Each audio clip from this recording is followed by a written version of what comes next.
Because here's the deal. Kelsey Plum, she was someone who, walked off the court after her final game in college in 2017, and she was a legend, right? We all know what she did at Washington. And then she gets drafted as the number 1 overall pick in the WNBA draft. And yet, with all of the success in college, the all time at the time she was someone who was at the top of the top when it comes to the all time leading scoring record in the NCAA. She was someone who accomplished a whole bunch of stuff, got the number 1 pick, and yet she still felt kind of unprepared for the WNBA, unprepared for what came next, emotionally, mentally, physically, all that good stuff. And so her first year or so in the WNBA, it really was a wake-up call for her, right? She didn't really have any rest time between college and the WNBA. She had no real time to prep and figure out what happens next. And she just went straight to San Antonio, which was where the Silver Stars were located, and then eventually they moved to the Las Vegas Aces, or they moved to Las Vegas, became the Aces. Now we have Kelsey Plum with the LA Sparks, but it stands to reason when she first came into the WNBA, she did not feel prepared for what was to come. And then she got she got her welcome to the WNBA moments during a WNBA game, and she was like, you know what? Eventually, she was like, hey, we need to figure out something on the women's side, right? There was nothing on the women's side that really helped to get players ready for the WNBA. And that was kind of like the seed of Dawg Class, which is a part mentorship, part boot camp, part literal dogs camp, like literal actual dogs. Like that's probably my favorite part about Dawg Class is to see the social media posts after it's over, talking about with the dogs. I think that's fun. I think that's really, really fun to do dog yoga. That seems kind of like, I don't do yoga, but like, I don't know. The dogs part seems pretty awesome. This was Kelsey Plum's mission to really change the game of women's basketball. This is a one-of-a-kind mentorship that I don't think is a thing anywhere else. This is created in partnership with Kelsey Plum and Under Armour, which is the brand that she is signed to. Under Armour also does a couple of other things as well. Steph Curry has a program with Under Armour, and they have another program that's like that focuses on both boys and girls. But this program, Dawg Class, is specifically for women's college basketball players that want to make that eventual leap to the pros. Initially, it was like very much so players who were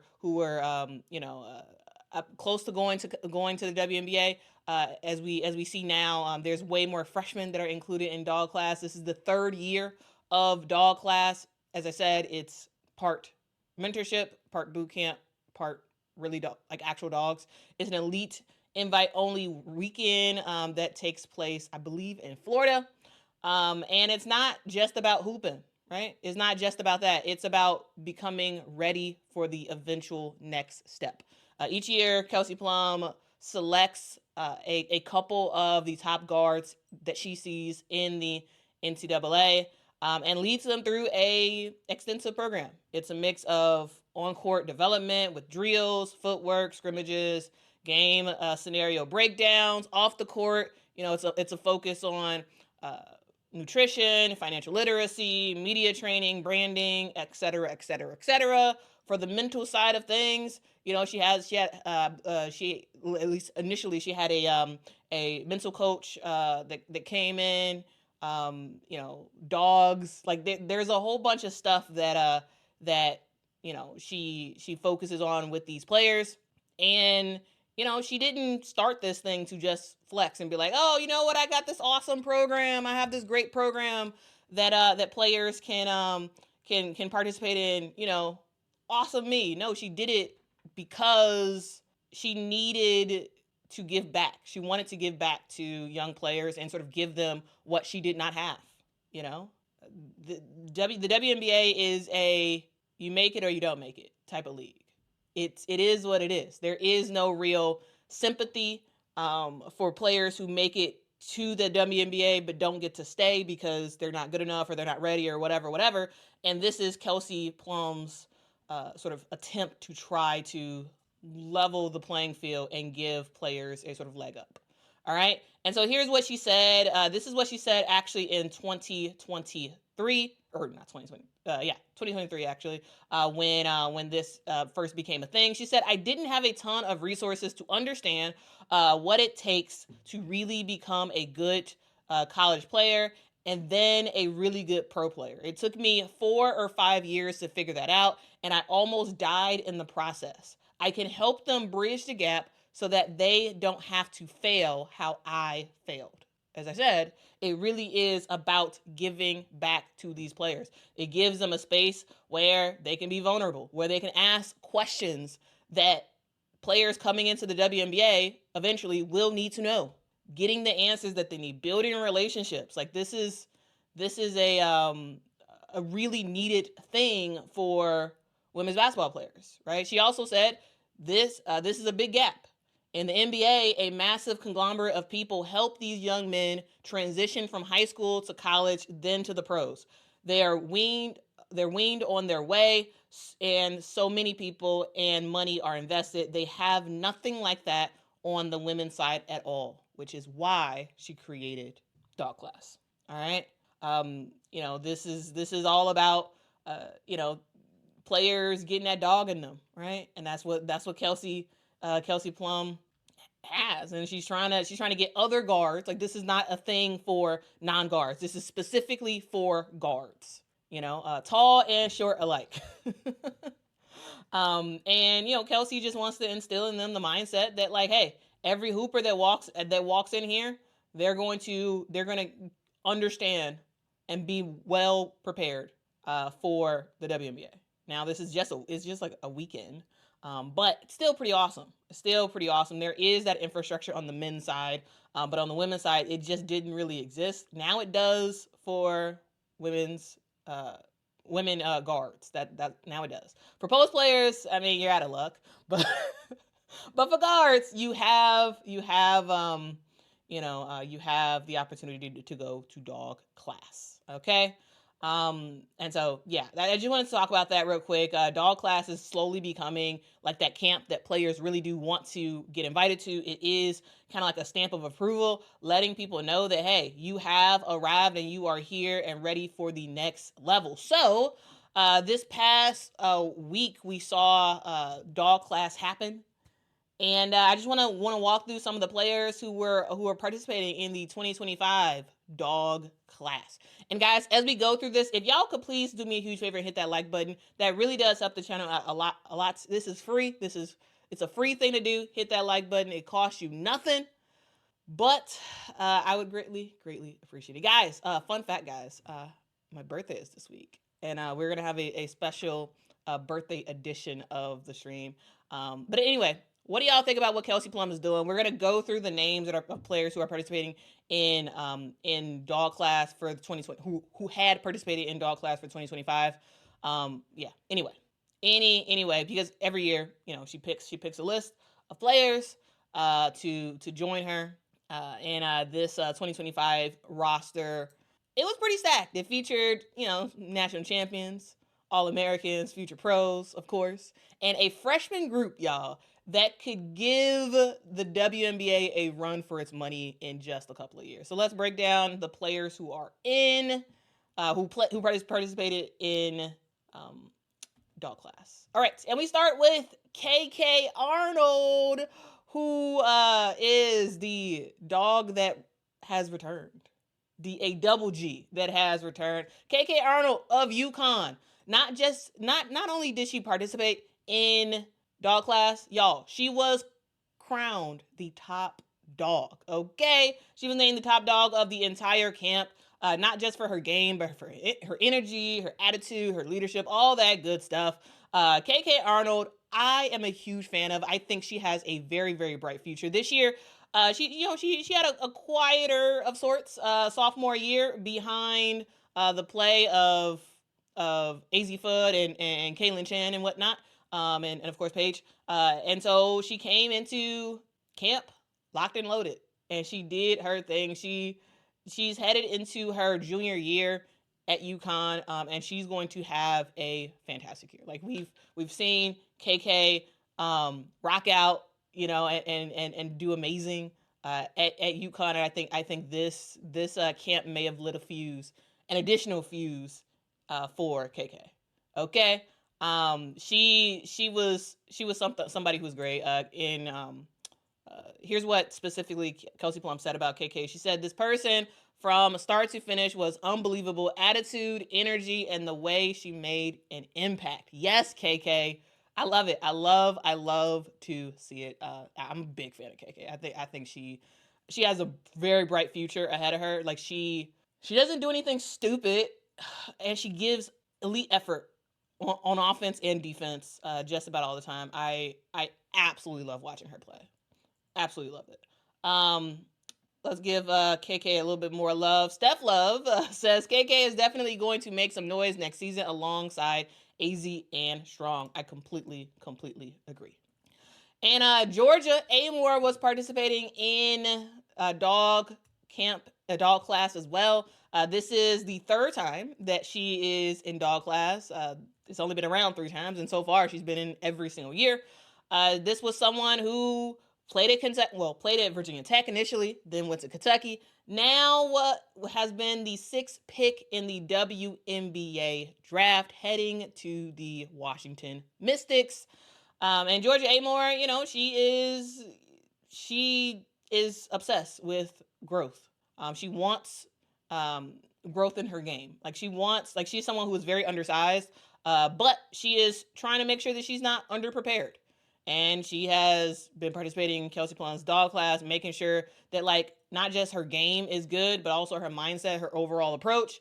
And with the 2025 draft being over and her getting ready to actually start to play with in the WNBA, I think going to Dawg Class is a great step.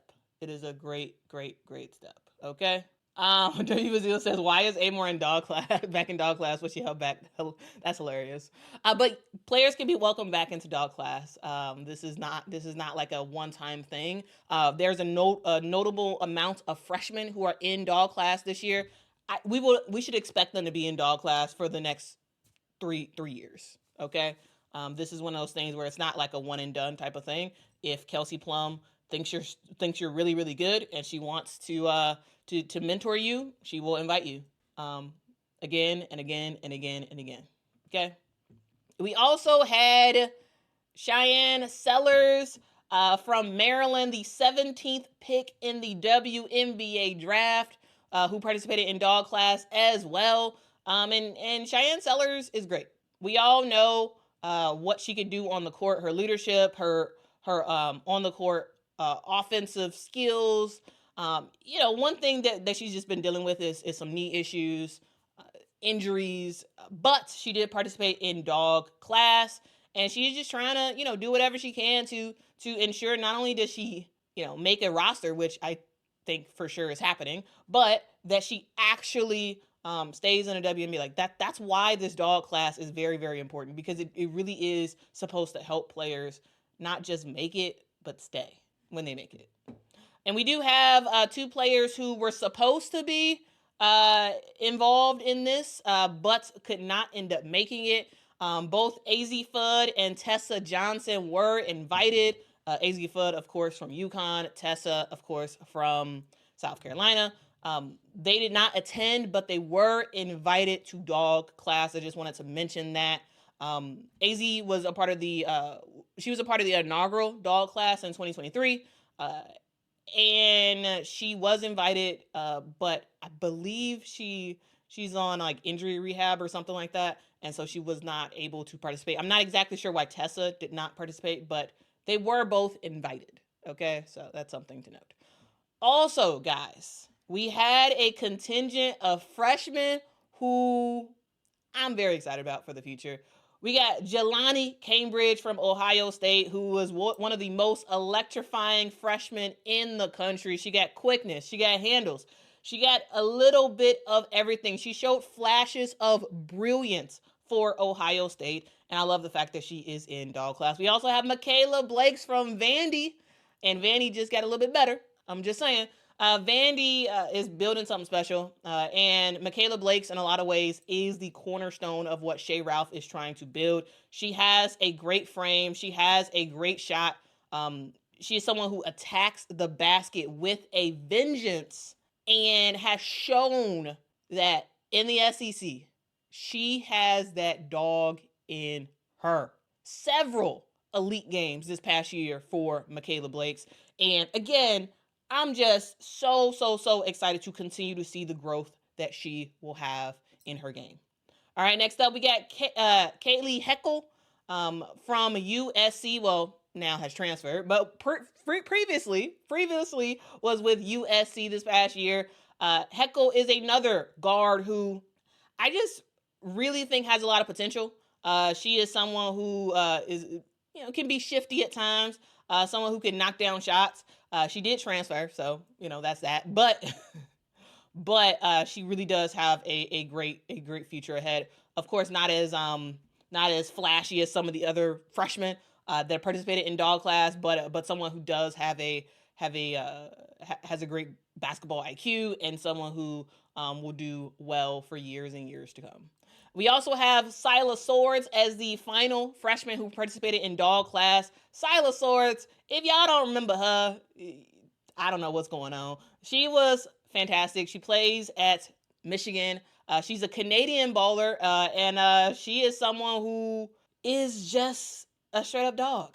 Get into the basket, knocking down big shots. Silas Swords is elite already. One of the most versatile guards in the Big Ten. Someone who is just fun to watch. And I am excited about that. Okay. We also have other players who participated in this year's Dawg Class as well. I just want to go through them real quick. One, we have Zoe Brooks, who is sort of like a combo guard who can kind of do a little bit of everything. She plays at NC State. I've enjoyed watching her play. I think next year we'll see an even bigger leap for her offensively and defensively, because in a lot of ways she really will be the leader of this NC State team. We also had Harmony Turner participate as well. Harmony Turner from Harvard, the 34th pick in the WNBA draft. She was the mid-major player of the year. She's been cooking the Ivy League for years, and she's finally getting her shot in the WNBA. And I love that she's participating in Dawg Class because, again, that additional help, that additional mentorship, that additional guidance is hopefully going to help her actually make a WNBA roster, if not this year or eventually. All right. We also had Ashlyn Jackson participate as well. She's from Duke. She is someone who can do both offense, defense, and she got a shot. So, she is participating in Dawg Class. I believe this is our first year in Dawg Class. And we also have Gianna Neepkins from Utah. She is someone who seemed to be a very late add to Dawg Class. I didn't see her on the promotional material before Dawg Class happened, but as they were releasing the photos and whatnot, I saw her on there. So I was like, oh, okay. She is a big guard who can get to the bucket at will and is a sharpshooter as well. All right. So this Dawg Class mattered, right? Because it featured young guns, future draft picks, returning vets to college, and current draft picks in the WNBA. And the competition was high. The energy, I'm sure, even higher.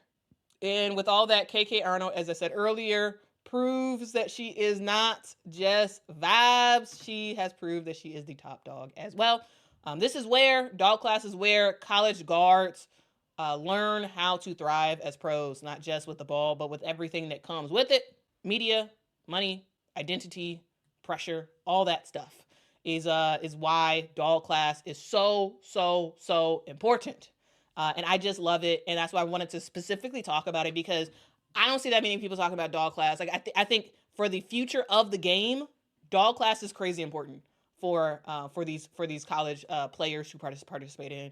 And I love the fact that that Kelsey Plum is doing this. So again, shout out to Kelsey Plum. I think this is great. Formerly of the Las Vegas Aces, now with the LA Sparks. I had this brain fart. I was like, what? Where is she? Where is she at now?